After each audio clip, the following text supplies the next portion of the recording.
Shalom Akyam. I want to give all praise, honor, and glory unto Yahweh, Bahasham, Yahweh Shai, Bahasham, Rakakadash. Double honors to the elder apostles of Great Millstone who teach and rule well. And Shalom to the sincere Akyam, spirit, truth, and sincerity. Shalom. The window of my car is, is basically frozen up, so I had to put the window cleaner together with the window defroster on. But yeah. So what I want to go to in this video is 1 Corinthians chapter 7. I want to speak a little bit about myself and my situation as well concerning this at the moment. Because like it says in 1 Corinthians chapter 7, if someone that is not believing, or doesn't believe in the truth, or doesn't believe in Yahweh Shem Yoshai, as long as these people are basically down to dwell with us, they're not hindering this truth, or they're not setting any ultimatums, concerning who we need to choose or pick.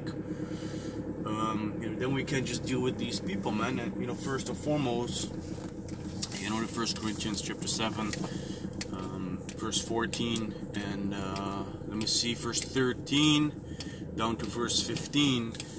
First and foremost is speaking about dealing with fellow Israelites, but we can still apply it to dealing with the females of these other nations.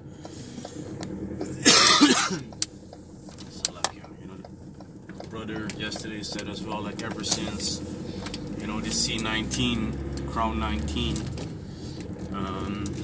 when I caught basically that thing, and I was laid down for 6 weeks after that, I've been chronically having this cough. So Salakia for that. But this is 1 Corinthians chapter 7 and verse 13. And a woman which hath an husband that believed not, and if he be pleased to dwell with her, let her not leave him.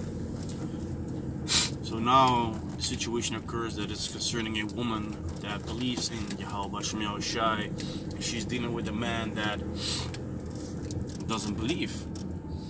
This one time, in the truth, this woman that believes in Yahweh Shem Yoshai, that believes in the doctrine according to the elder apostles of GMS on down, she basically spoke to me about, her own situation at home, and she said, my man, he at the beginning he started to believe in the scriptures of Yahweh Shem Yoshai according to the teachings of the elder apostles GMS on down, but now he's starting to drift away from that. Then I basically dropped these scriptures of all, like, but your faith and belief, can still sanctify him, man, and even persuade him later on, of his wrongdoing and to come back to Yahweh Shem Yoshai. But still, she, would have to put in her duty concerning, her man, while serving Yahweh Shem Yoshai. You see, because when we go to the account, I don't know which account it was exactly, or let me say it like that, where it is located. I think it is Acts chapter 16, where it talks about Timothy, his father being a Grecian, but his mother is a Jewess. The woman, she believed, man. She believed in the Heavenly Father, but the father, he was according to the way of the Grecians, man. But she still stayed with the man. She still did her duty, as a woman towards the man. But she also was dedicated to Yahweh Shem Yoshai, or at least to Yahweh. You see? So, in that sense, as long as the non-believer, is down with you and is supporting you and is not hindering you in your service and ministry towards Yahweh Shem Yoshai, then we can deal with these individuals, man. You see, verse 14. For if the unbelieving husband is sanctified by the wife, And the unbelieving wife is sanctified by the husband, else were your children unclean, but now are they holy. Yeah, so also the other way around counts. You know, the other way, let me read verse 12 actually. 1 Corinthians chapter 7 verse 12. But to the rest speak I not the Lord, if any brother had a wife that believeth not, and she be pleased to dwell with him, let him not put her away. You see, so first I started with the account of the woman, but actually it should have started with the account of the man having a wife that believes not. Yeah, so if this man is putting in the work for Hashem Yoshai, you know, she's not hindering him in his ministry and in his work towards the Heavenly Father, you know, there's no way or no reason to put her away, man. You know, but when the point comes that you know, she's starting to complain about the work, she's starting to complain about the studies, you know, and she's starting to complain about what she's not able to do because you're doing the work for Hashem Yoshai, that then becomes like a hindrance unto you and also a test of your faith. You see, and I'm in a situation like that right now. You know, I've been dealing with a woman, an Edomite woman, for 1.5 years. She's been very supportive at the start, you know, also being very supportive towards my child. You know, but right now she's like in that situation where she's doubting because her vision is towards the future. You know, meanwhile, we know that there's gonna come an end to this society, but she believes that the houses shall continue forever in that sense, that this society is gonna go on until eternity. But this society is gonna come to a halt, you know, and then her beliefs, her visions, you know, shall come to naught as well. You see, because people like her that don't even believe at all, they don't have that understanding of what is about to happen. You know, so it's gonna catch them off guard. You know, that's where in my situation, for instance, being a man of the Lord, would come that position of putting in the word so that my household can be saved, you know, comes into play. You see. Because the moment that I, you know, do the work for Hashem Yoshai, you know, and I make my calling and election sure, then in the times to come, when, you know, it's the time of Jacob's trouble, that means the Heavenly Father, you know, is going to protect me, man. It's going to keep me safe. You know, it's going to protect basically my household, my wife, my daughter, you see. But if she then becomes like a hindrance to doing the work, you know, that puts your salvation in jeopardy, right? You know, that puts your salvation in jeopardy, wherewith you have now to make the decision, which is not even a decision, man. It's not even a decision, because the moment that she mentioned that last week, I was like, basically all strings that are there now loosen up, you know, or cut with a scissor, boom, bye.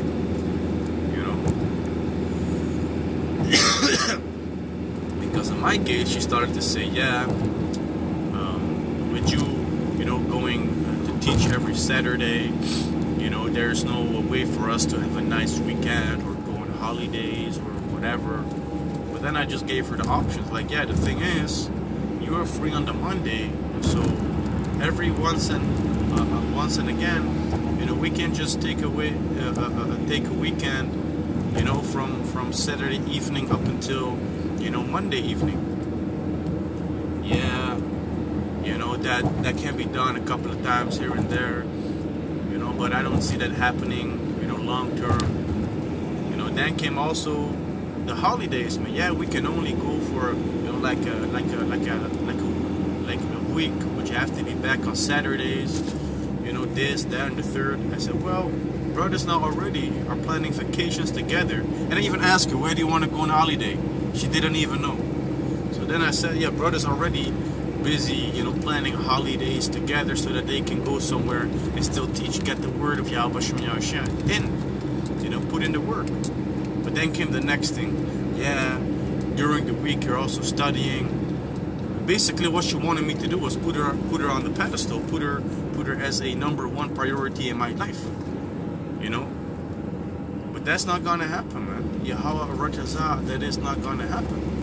You see, Yahweh Ratazah, I am not gonna put my own salvation in jeopardy for, you know, a woman like that.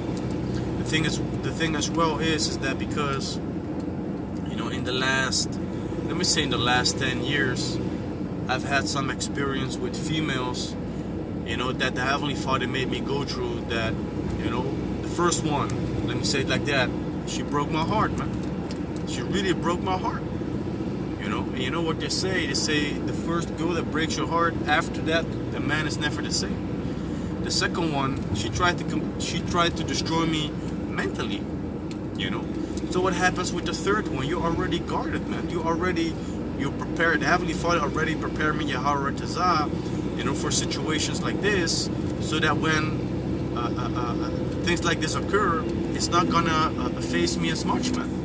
You see, but I say Yahweh Ratazah because, hey, the Most High is still able to, you know, control my emotions, directions, and my mind, you know, according to His will, man.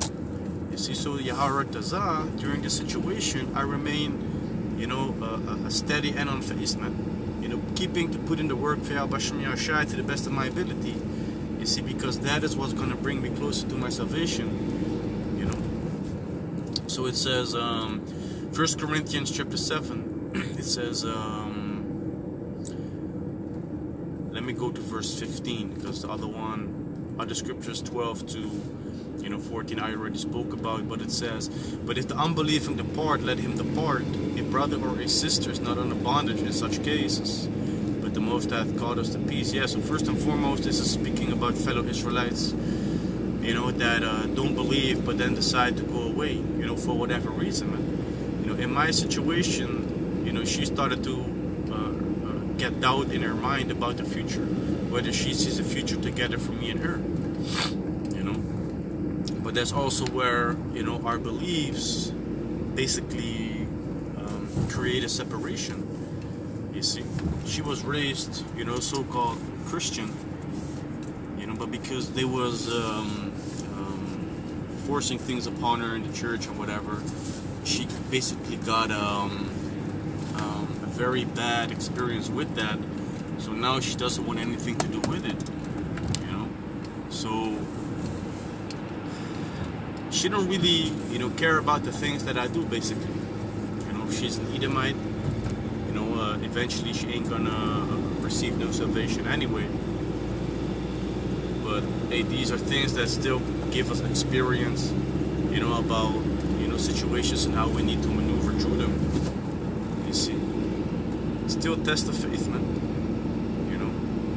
So, like I said, if the unbelieving wanna go, you know, let them go, man. You know, because, like I said, first and foremost, this is speaking about Jake, but the heathens, you know, they're actually there to help us and to support us, man. You know, if they deal with us, you know, because they have they have nothing to do with the scriptures, the Bible, or Yahweh Basham Yashai, man. When our let me say like that, when our partners, you know, husband or wife, you know, concerning this situation with the scriptures themselves, they're there actually to support us, man, and to help us.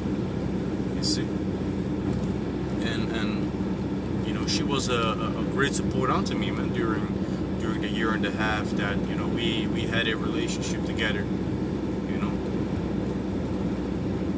So yeah, I don't know what else I could say concerning it, but yeah. So let me just read on, because even if you're dealing with an Israelite as a husband or wife, you know, there's still a way that if you keep on doing the work, or, you know, you keep your faith, you put in the work according to your office or your position, whether you are a man or a woman, because a woman has other duties than a man, which that is a whole different video in itself. But it says, verse 16, for what knowest thou, O wife, whether thou shalt save thy husband? Or how knowest thou, O man, whether thou shalt save thy wife? Yeah, because you don't know. You don't know whether these people that you call your husband or wife, if the Heavenly Father is going to deliver them. But if you don't put in the work, that's 100% guarantee that you ain't going to make it though.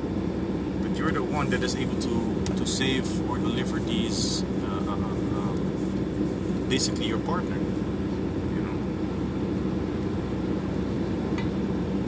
So, yeah, man, concerning my situation, that is like a test of your faith, man, a trial. If she pops up like, hey, the work that you put in is a hindrance into a relationship, then that's an easy thing, man. That should be an easy thing. It should be an easy thing for you to, then cut off, the woman that the Heavenly Father gave you in the first place, man.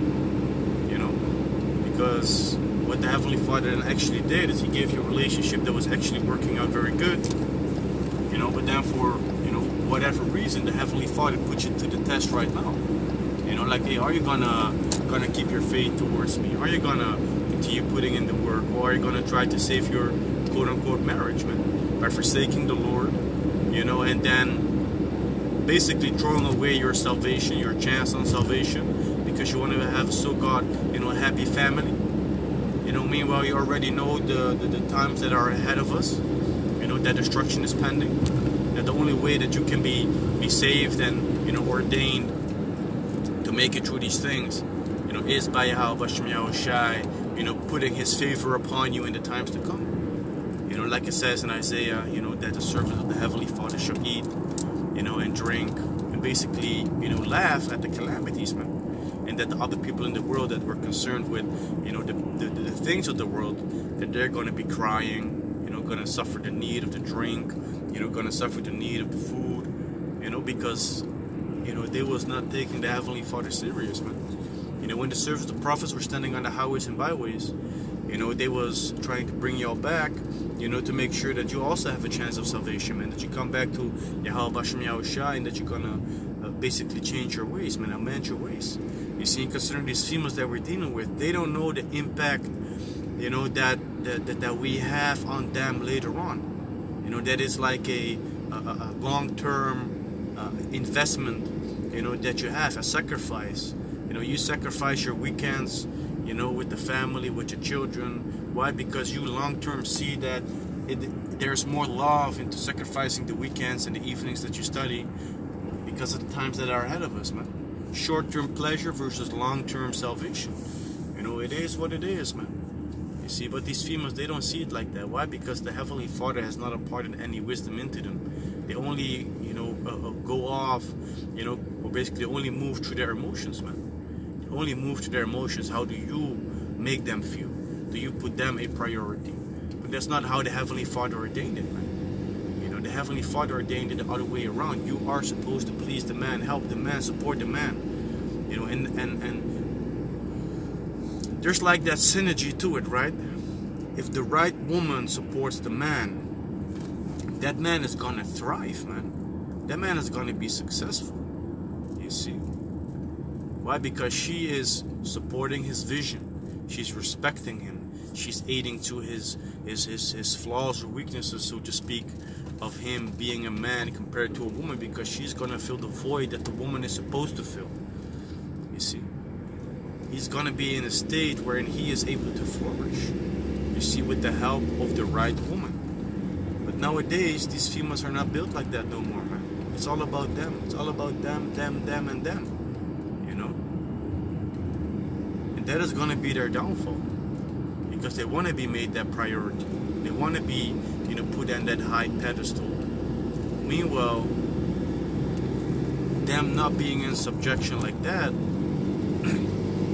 that is going to be their downfall, man. That is going to be their downfall, because in the time to come, they're going to want to have that protection.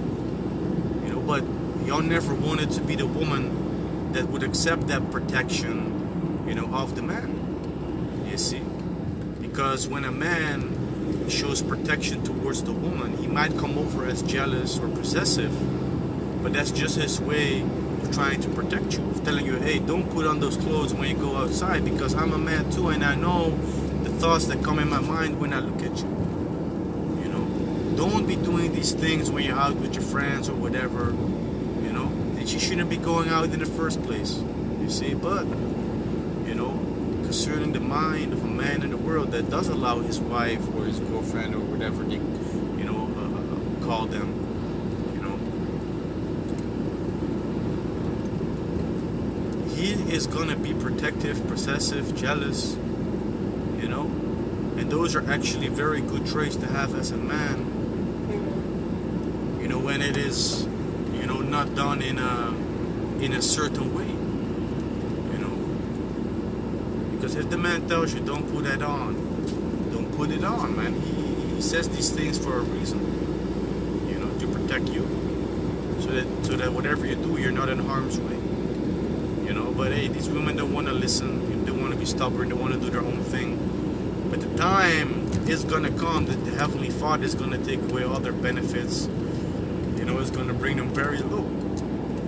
You know, the pride that they have, the fact that they want to compass a man round about, or that they want to surpass a man, it's gonna kick them in the butt, man, because they want to have themselves being catered to by the man, but it's still supposed to be the other way around. You know, woman is supposed to cater to the man, you know. But yeah, you know, that's why Apostle Paul also mentioned, because he went, you know, not that he went through it himself, but he went all them places, you know, because we don't know where he had a family. We don't know. Scriptures don't talk about that.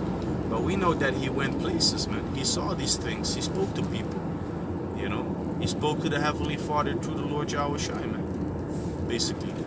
You know, so the things that he spoke about, the advice that he gave concerning, you know, that he wanted people to be like him, you know, meaning without a wife, you know, was because of the benefit that it has as a man being in this truth, man. You can focus and dedicate your life to this truth, to the scriptures, man, without having to be forced to go on holidays, vacations, do nice things in the weekends, you know, whatever, man. You see, but because that's what these females want, man. You know, meanwhile, when I talk to a lot of, you know, brothers in this truth, they like to stay at home. I'm also like, you know, basically a guy that likes to stay at home. What do the women want? They want to go outside. They want to do nice things, fun things. Get out of here, man. Be working the whole week, and now you expect me to also, you know, give up my free Sunday, you know? But yeah, these are things that we have to go through to learn from, so that we know what we want and know what we don't want. And that's also what it says in Romans chapter 5, you know, roughly paraphrasing, man. That the things that we go through, you know, we still rejoice in them because they give us experience, you know, they give us patience, you know, they give us hope, man. Why? Because now we see and experience certain things in our lives that we do not want, and we hope for the things that we do want, which the things that we do want are actually on the other side of this current society, man, which is the kingdom. You see, there these females are going to be in subject unto us. They're going to be decent and in order. You know, they're going to do the right things towards the man, cater to the man. You know, we're going to have a lot of fun and pleasures in the kingdom, man. Concerning females, but also concerning, you know, being around the brothers, you know, having fun, you know, doing nice stuff, man. Real nice stuff without having to think about working, man, because the heathen's going to work for us. You see, they're going to rebuild back the kingdom. They're going to be our servants, you know. And the people even going to be rejoicing, man, because we're going to treat them in such a way that is going to be fair. You see, but those are things that we can only hope and pray for, man. You know, we know that these things are coming, but we're keeping our hope until those days, man. So with that, I do hope and pray that this video was edifying. And with that, I want to give all praise, honor, and glory unto Yahweh, Bahasham, Yahweh Shai, Bahasham Kakadash. Double honors to the elder apostles, great millstone, who teach and rule well, and shalom to the sincere Akim, spreading this truth and sincerity. Shalom.